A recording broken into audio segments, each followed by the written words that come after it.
ஸ்ரீ குருப்யோ நமः. ஒரு குலம் எப்படி நாசமாகும், ஒரு சமூகம் எப்படி கெட்டு போகும், சமூகம் கெட்டால் இந்த உலகத்தில் இருக்கிறவர்களுக்கும் கஷ்டம், விண்ணுலகத்தில் இருக்கிறவர்களுக்கும் கஷ்டம் அப்படிங்கிறத ரொம்ப அழகாக சொல்ல போகிறார்.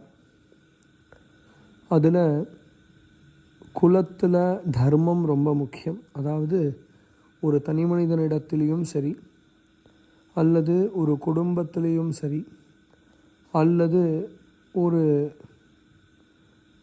குலத்திலையும் சரி, ஒரு பரம்பரையிலையும், ஒரு கிராமத்திலையும், ஒரு ஊர்லேயும், நாட்டிலையும் சரி, எப்படி நாம் இதை சமூகமாக எடுத்துட்டா கூட அது எல்லாத்துலேயும் தர்மம் ரொம்ப முக்கியம்.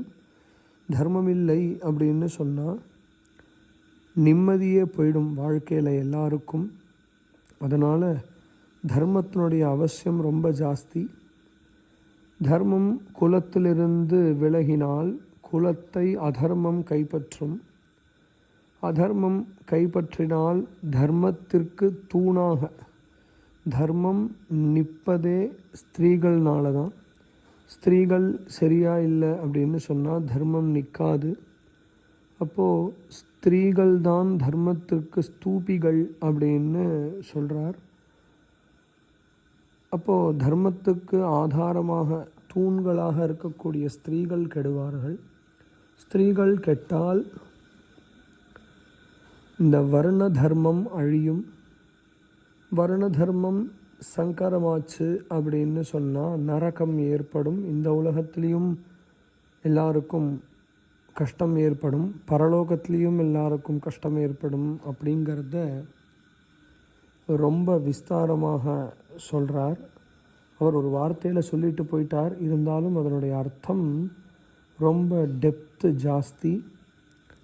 இந்த விஷயத்தை நாளையிலேருந்து ஒரு 2-3 நாளைக்கு இந்த வர்ணம்னா என்ன, வர்ணத்தினுடைய சங்கரம் ஏற்பட்டால் என்ன பிரச்சனை, அந்த வர்ண தர்மம் கைவிடப்பட்டால் ஸ்திரீகள் கெட்டு போவா, ஸ்திரீகள் கெட்டால் சமூகத்தில் வரக்கூடிய பிரச்சனை என்ன அப்படிங்கிறத அர்ஜுனன் அவருடைய ஒரு கண்ணோட்டத்திலேயே நாம் பார்த்து அதற்கப்புறம் இந்த ஸ்லோகங்களுக்கு அர்த்தம் தெரிஞ்சுட்டோம் அப்படின்னு சொன்னால் அர்ஜுனன் கவலைப்படக்கூடியதுனுடைய ஒரு வேல்யூ எவ்வளோ டெப்த்து அப்படிங்கிறத நாம் புரிஞ்சுக்க முடியும். ஸ்ரீ குருப்யோ நமः.